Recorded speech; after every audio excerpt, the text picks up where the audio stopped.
पेटे पीड़ उन्होंने जिन्हें खादियाँ गाजरा जिन्हें खादियाँ भुगतना उन्हें ही।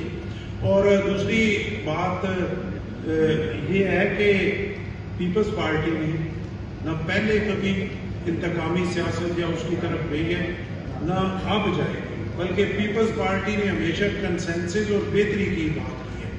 अगर किसी पे केसेस हैं वो भुगत रहे, कोई ऐसा वोट कौन सा पड़ा है कि जो भगोड़ा था और उसने आके वोट डाला? कोई वोट उसने नहीं पड़ा, सारी चीज़ें आपके सामने हैं, किसी को थ्रेट नहीं किया गया।